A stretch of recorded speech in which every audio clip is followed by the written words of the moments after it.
if there was ever a moment, it's motherfucking now. Because this is bullshit. And if I've gotten myself to the point where I don't have the fear that's going to hold me back from all the other little things, then I better use that right fucking now to say whatever needs to be said. We're tired of the rules, tired of the shame, tired of pretending it's all the same. We're tired of the hustle that cuts us in two. We're tired, but we're stronger. We're breaking on through.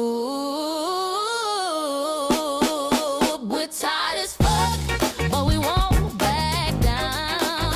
We're tired as fuck, still owning this town. Welcome back to Tired as Fuck. Last time, we talked about Mel and how she found us and how we all built this project together and how she became the amazing person that she is. But before we became a we, each of us had our own backstory, moments, meltdowns, awakenings, and experiences that shape who we are now. So for the next few episodes, what we've been doing is each of us are taking the mic and sharing our own personal origin stories. So think of it like how we got tired and why we're not apologizing for it anymore. And speaking of not apologizing for it anymore, this week we are going to focus on Courtney Broderick. So I'm just going to turn it straight on over to Courtney. Oh, thanks, Sandra. I could not love that intro more because I don't know if either of you know this. I used to have a blog called Unapologetically Courtney. Mm-hmm. I love that.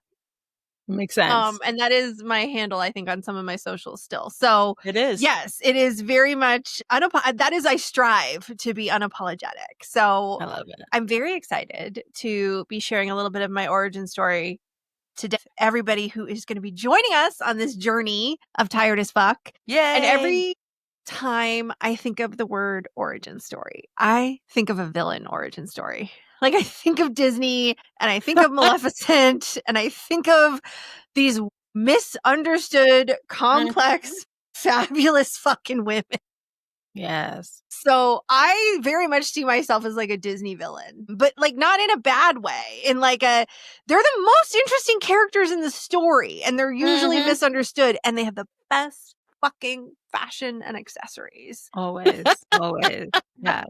And listen, and we're all the villain in somebody's story, right? Yeah. That's just life. True. And correctly so. I think that's an important thing to say. Correctly so. Sometimes every single one of us messes up and every single one of us has hurt people. Yep. So, Well, more importantly, everybody hears and experiences what they want to hear and experience. And so sometimes it's not at all about us. It's about them. So, which I have to believe is Courtney's story. So I would like to believe that's my story. I think I'll kind of take it back a little bit because I was a firecracker even as a child. Right? Like my first word was no. I am a second born and I am like the epitome of a second born. I have a different story from Mel and Sandra in that I grew up with like the picture of what you think Americana is, right? My parents grew up in the Midwest. They met in Ohio. They grew up dirt poor, right? Like they came from nothing. My parents grew up dirt poor. My dad's dad was almost 70 when he was born, which is insane. And my grandfather was in the Civil War, like my great grandfather. Like it's crazy how old my dad's dad was when he was born. So they grew up super, super poor and they came to California in the 70s. When the Silicon Valley was starting.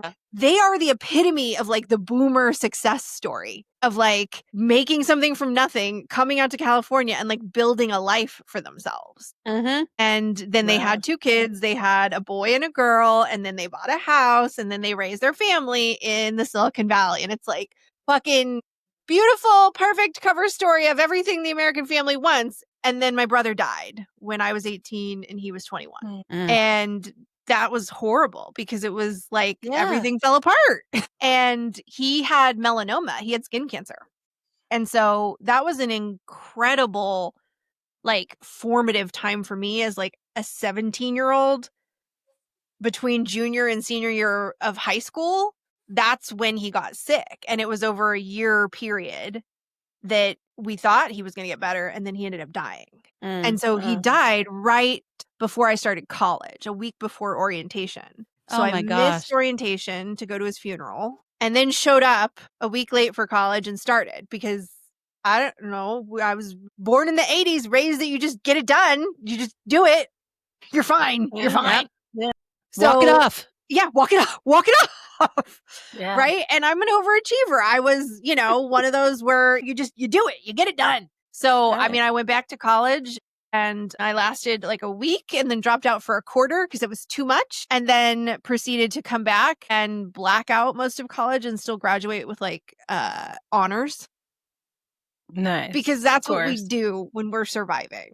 Yep. And part of why I share that story, because I'd mentioned this, I think, in Mel's origin story, there's so much shame that I carried over my entire adult life because I never really fully learned how to process some of the things that had happened to me in going through that experience. Because as a 41-year-old now, looking back at that, I can recognize that, yeah, when you're 17 and your brother's dying and your parents have to move away to go take care of him and you're left alone while you finish high school, like you weren't getting your needs met. That doesn't make your parents bad people, but like you didn't get what you needed. Right. Yeah. And Everybody's just so- surviving. Right. Totally.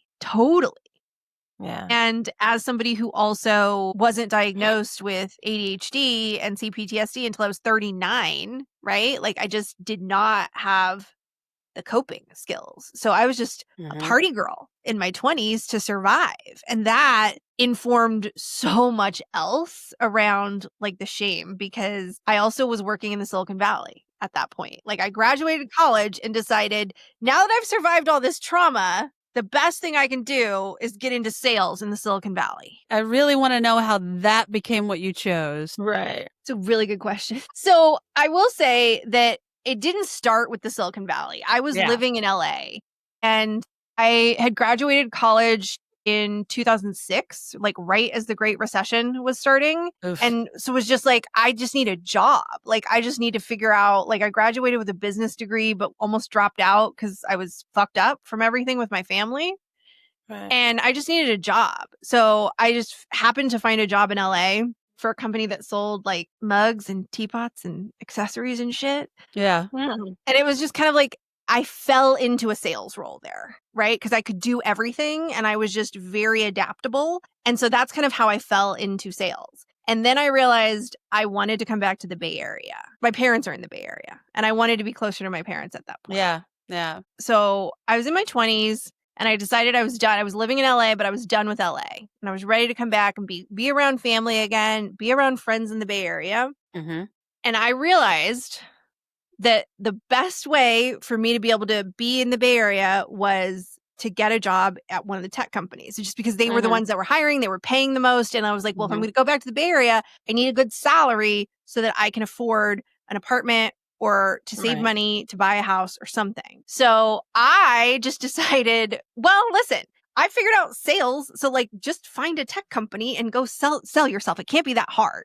And so that's basically what I did is I just started applying to a bunch of tech companies. I don't really know where I'm going with this, actually. I'm realizing I don't love this. I actually did want to take you back a bit to your story and ask about like what community looked like for you when you were dealing with everything with your brother. I feel like, that you kind of doing it on your own, like what did that look like for you? And were you able to find some other communities and things when you went to college? Yeah, I think for me, I didn't have community. And that's the flip side of it, right?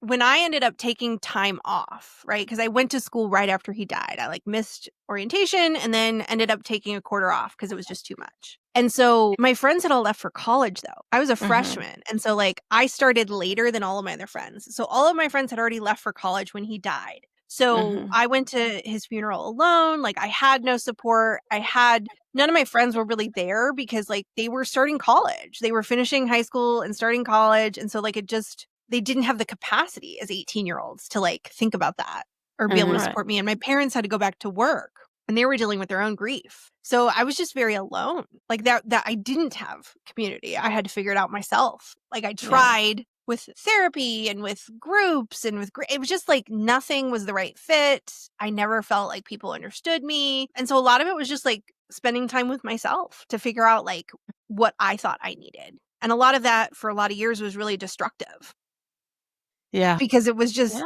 what I had to do to survive. Yeah. But that's real, right? And I'm sure that Totally. there are a lot of pieces that you were able to then learn from that about who you are and both how to navigate the world for better or for worse that eventually probably helped you get to a better understanding of you. Yeah, I think, for a long time, because I didn't have that, I didn't have people show up for me when I needed it. I didn't have that support and that community in those formative years. I was Yeah. so alone in so many ways Yeah. that I think I flipped it in a lot of ways. For most of my 20s and 30s, I became the best motherfucking friend you could ever Yeah. imagine. Not that I wasn't already, right? But I'm like, Right. I'll make sure nobody ever experiences that. I will make sure that Yeah. that doesn't happen to other people that I love and care about. So that became this weird inverse thing of I'm going to be able to be so empathetic and show up for other people in this way, but nobody else can do it for me. So I have to count on me for me. And then that became a weird, years later after going through therapy in a lot of different forms, right? It takes all kinds of forms. I had this very big aha moment years later looking back of holy shit. The level of amazing you are for everybody else is the level of horrible you are to yourself. And if you can flip some of that, not that you should be horrible to everybody else, but if you can take some of what you're doing for other people and just give it to yourself, right?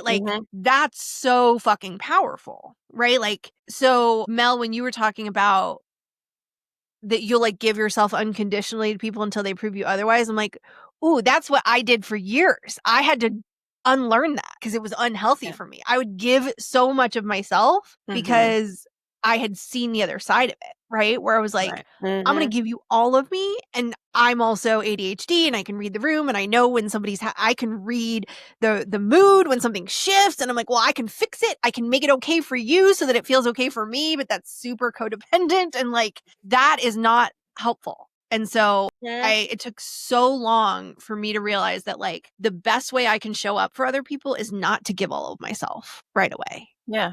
Gotcha. And so it's a hard road. It's a different. Yeah. Yeah. Yeah. Yeah, I wanted to ask how that worked out for you in Silicon Valley, because I know you worked for some big name companies, and having had some of that experience myself, I know that they will take as much as you're willing to give. Yeah, it almost killed me. I almost died several times. But I mean, I say that kind of jokingly, but not, right? Yeah. Because I think the other thing that's kind of fucked up when your parents grow up poor, right? Because I grew up hearing the stories of my mom not having a door in her room and and my grandpa was committed and taken away in a straitjacket and it was a whole thing. So they almost lost. My parents grew up dirt poor. So when your family grows up poor and you hear that and you're like, I have to go to college and I have to get a good job and I have to be able to take care of myself, right? That, especially as a girl born in the 80s, you're like, can't count on a man. You better be able to take care of yourself. You better be able to do all the things, right? So that's what I was raised with. And I think that's part of what informed me chasing a sales career in Silicon Valley because I'm there's stability. Well, not stability necessarily, but there's money in that. Yeah. And money meant independence for me. Right. And so I think that was, whether it was conscious or not, I think that's a lot of what drove me getting into sales in the Silicon Valley. Yeah. But I did not understand because I bought into Indeed and LinkedIn and Handshake and all the ideas of these HR tech companies that had really good branding that we care about people and it's not just about profits. But they were all VC backed companies in the Silicon Valley. And Sandra, to your point, all they know how to do is take. It's profits over people 100%. It is what is the shareholders' short-term gains. It is not about clients. It is not about customers. It is not about employees. It is always only about the bottom line. And because I was in sales and I was in new business sales, even the other parts of the business that got to pretend that some of that culture was real, that didn't continue out to sales. You're a number on a dashboard. You're not a person. And if you're not producing, if you're not delivering, regardless of whether that's in your control or not, then you have no value. You have no value to us. Your opinion doesn't matter because you aren't delivering. Right. Yeah. And that was my experience over and over and over and over again. Yeah. And every time, sorry, go ahead. I was going to say, so what shifted? I mean, something had to have shifted in your personal life and your professional life, or maybe both together, that changed your outlook so that you weren't doing that. I think I finally just got angry enough, frankly, because and also therapy. Because there's a parallel track here for me, right? Yeah. Like I would get hired at these tech companies, and mind you, I got hired at these big name tech companies, Indeed, LinkedIn, Handshake, big name companies where I'm like, I convinced them to hire me. Like I convinced all these companies to hire me, and they would all, without fail, there was a pattern, right? Where like they'd be very excited about me. Oh, you do things differently. Oh, you came into the interview with leopard and pink hair, and you do things differently. Oh, you're going to shake things up. We love that. And then the minute I'm actually in there and saying, yeah, part of what we need to change is you and your system and how you're running this. No. So, I got put in my place more times than I can count from male bosses in tech saying like, no. You're getting too big for your britches, or you're having too much influence on the team. I did this so many times, and on the parallel track, I was having health problems. So I was being gaslit, and I really did think it was my fault, because I wasn't hitting my sales numbers. So I'm like, well, technically they're right. So it must be me. I must suck. I must need to try harder, which was killing me. Right. And I was having health issues that I couldn't get help for. So I was being gaslit on the same track, just in a different place. And I was over 100 pounds heavier than I am now because I was having all these health issues, and fat phobia is a real thing, and discrimination is a real fucking thing. So I had doctors who wouldn't give me care, who didn't listen, who didn't believe me, who accused me of lying about my labs, right? Like did not believe my blood work. Like, you don't deserve blood work like this. Look at you. They And I'm said like, that? Yeah. Wow. And I'm like, I didn't know this was a deserving thing, but okay. Yeah. So I think, for a long time, like I was being gaslit so hard on all sides that like I really did think it was me. And I was in talk therapy for all these years, but it wasn't until I did like EMDR and like deeper somatic therapy work and like uncovered some more like childhood trauma stuff, and then was diagnosed with ADHD, and then like was able to really let go of some of the shame and the guilt that like some of this stuff was my fault. Because when I finally was able to advocate hard enough to get some of the care I needed, it was like, why didn't I have, like, it was like a light when something happens like that, you finally get the care, or you finally get your medication that you needed. And you're like, are you fucking kidding me? Like, this is what everybody else has had access. Are you kidding me? Like, I've been operating at a deficit this whole time. Like, it's not me. I'm not just a piece of shit. Like, that was mind blowing to me, to have that moment of like, it's not just me, because all of my sales leaders, all of the doctors, everybody's like, this is you. This is you not trying hard enough. This is you not working hard enough. This is you not doing enough. And I finally, through years of therapy, thousands of dollars in therapy, a million different doctors, firing doctors, hiring, being laughed out of doctors' offices, being fired from different tech jobs, quitting different tech, right? Like all of that, I finally like had this moment after EMDR and all those diagnoses that like, this isn't my fucking fault. This is not my fucking fault. And I got really, really, really angry. And I think that anger was like the huge linchpin for me. Like, I love women's anger. Like, I fucking love it. I'm a big fan, big fan of women's anger, because I feel like we have been conditioned to not be angry, and anger by itself becomes toxic, right? Like, just, you can spin out, but when you harness it, it's like one of the most powerful things in the world. Anger by itself is actually not a bad thing, right? Like it's a clue. Yeah. And so that for me was just getting angry enough to get real loud and to be willing to get fired, which happened a few times, because I'm like, I don't give a fuck. I'm just going to start saying it. I don't give a shit, because I'm going to live in the way that's aligned with me and my values. And I realized that like, I do not align with the Silicon Valley's values. I do not align with those tech bros. So I don't really give a shit if you fire me or what you think of me. I'll figure it out. Right. I still do have a day job right now, but I went to go work for a non-VC backed company where I'm like, if you can't accept that I have my own brand and I'm going to say and do my own things, then like sucks to suck. Yeah. And how do you continue to remind yourself of that, right? Because I mean, it's all a process. Or you don't just learn the thing and you got it, right? It's continuous practice. There's always going to be struggles, and people are always going to want to put you back in your place. And so, how do you deal now with when those things come up? How do you deal with that? How do you deal personally, individually, and stay sane? I think for me, like I'm a big fan of therapy. I still go to therapy once a week personally because like I need that container. I think therapy is not for everybody. Like I love therapy, but not everybody's ready, not everybody whatever. And there's a lot of bad therapists out there. But one of the things I realized for myself is, and Mel, you might have asked me a little bit about this earlier, but because I had to do so much by myself when I was younger and I was alone in my grief, I realized that like there's certain things that I can't process alone, but Yeah. I have to be, there's only certain people that are safe for me to process with. And so I think figuring that out, like I figured that out, my therapist is that, right? Like there's certain things where I'm like, but I can't do this at home when I'm by myself. Why can't I go through it? She's like, because you need the safety of knowing that I'm here, right? And so like realizing that was kind of an unlock for me of like, well, that's not even a failure. It's just like, oh no, that's just a need that I need that. And so for me, I was able to switch that and try to think about like, these are clues. I try to be more curious than going straight to shame. So I've also had to rebuild community in a way that makes sense for me because I have my own friends and my own community in different ways, but I'm like, I needed a very specific kind of community. I needed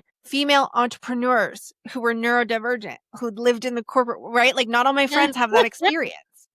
And so I think realizing that I had the need and that there's certain things that I can't do alone, but that I shouldn't force myself to just do with a group to do with a group. And so like it has been this balancing act of me for figuring out like discernment and not letting everybody in, but like what is the right community that feels safe. And like for me, that's part of what this is and what Tired as Fuck is and what all of the time that I spend with the two of you is about. Yeah. Is creating that. Yeah. And I think a lot of that goes right back to what you were saying before is that you had a lot of internalized shame from growing up. And I think it'd be worth talking about that because I think a lot of people who are listening have that shame. It's been built into us. It's been created and drawn. Totally. For anybody who doesn't fit a mold, that shame I think is packed deep. So I would love to know how did you come out of that shame? What is it that helped you? Like, can you point to something that really helped you suddenly realize that like this shame was not yours to carry, that it was a system and not you? You know, part of this is going to sound really trite, but I think reading is actually a big way. I got a lot of really helpful book recommendations on the journey because there's not one thing, right? There's not one silver bullet or one day where I like dropped the shame entirely, right? Like it just didn't happen that way. I think it was very incremental. There were things where I would force myself to pay attention around, like when I was finally able to get some medical care that I needed. And this first time I was on a medication and I was like, well, what the fuck? My body feels so much better. How did I not know that everybody else was going through? I think once you like learn something about yourself, it's like you have to then take that time to actually sit and unpack it and apologize to yourself in some ways. And like, I don't know if that makes sense, but I think for me, it was a lot of, there's been an article recently that came out against this internal family systems work that is something that some people are familiar with. Some therapists use it. My therapist uses it. It's been really helpful for me. It's not helpful for everybody, and that's fine. I think it's also in the way that it's utilized. I think most therapeutic tools can be used in healthy ways and less healthy ways. Yep.